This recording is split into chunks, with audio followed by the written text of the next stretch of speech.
Oi, pessoal, tudo bem? Nessa aula, a gente vai tratar do tema da diplomacia científica e da inovação em relação ao meio urbano, com foco nessa interconexão que existe entre os campos da ciência, do Science Advisory, por exemplo, e da política. E por que o meio urbano? O meio urbano, as cidades, é um locus muito privilegiado de formação de conhecimento, produção de informação. Então, existe uma sinergia muito grande entre as cidades, a área urbana e a ciência, a produção de conhecimento. E essa ciência ela pode ser usada no planejamento da própria cidade de uma forma estratégica, principalmente se a gente leva em consideração questões ambientais e relacionadas às mudanças climáticas. Mas para que isso aconteça, para que a ciência seja usada no planejamento da cidade de uma forma estratégica, é necessário reconhecer os caminhos e as formas que existem de interação entre a política e a ciência, que nem sempre segue um fluxo unilateral, é bilateral. Por que a preocupação ambiental ela é tão relevante, se destaca tanto nas cidades?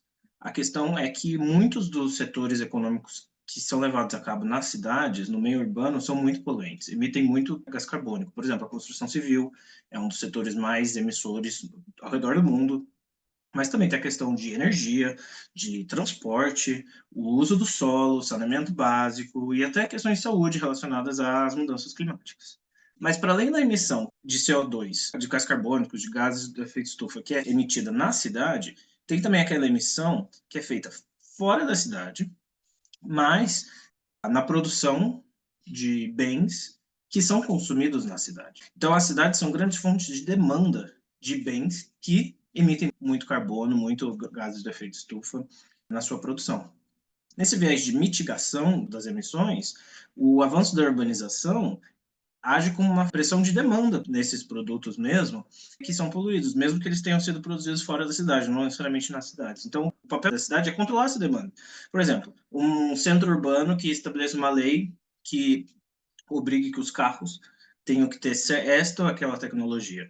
Isso com certeza vai sinalizar para os agentes econômicos algum tipo de alteração na demanda por aquele produto que polui mais ou que polui menos.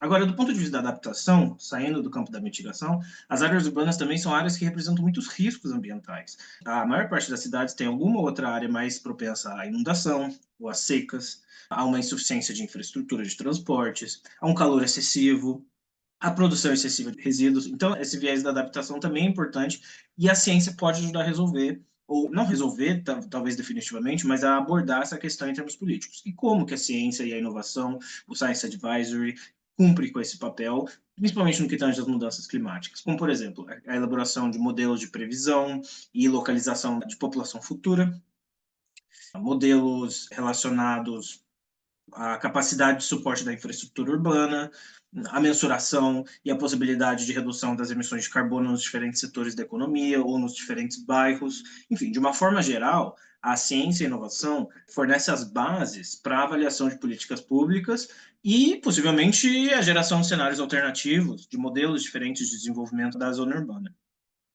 Alguns exemplos dessa atuação do Science Advisory são, por exemplo, a criação de uma base de emissões, ou seja, a criação de um plano de ação climática, um plano estratégico relacionado às emissões da cidade. Então, que base a gente vai estabelecer para que a cidade possa emitir e o máximo de carbono que a cidade pode emitir, ou o máximo ou o mínimo que a cidade deve reduzir das emissões. Então, os setores podem variar de cidade para cidade, não é uma lei universal, e a ciência e inovação pode trabalhar na elaboração desse plano de ação climática, para identificar onde se emite, por que se emite e como pode reduzir. O conceito de climate budgeting, ou orçamento climático, então a cidade estabelece uma meta, por exemplo, até 2050, e o carbono deve ser reduzido em tantos por cento até essa data. E aí o orçamento climático funciona como uma forma de anualmente decidir quanto aquela cidade vai poder emitir, em que setores. Então é como se fosse um orçamento mesmo financeiro, igual existe aqui no Brasil a lei de orçamento anual para cada cidade, seria um orçamento de carbono.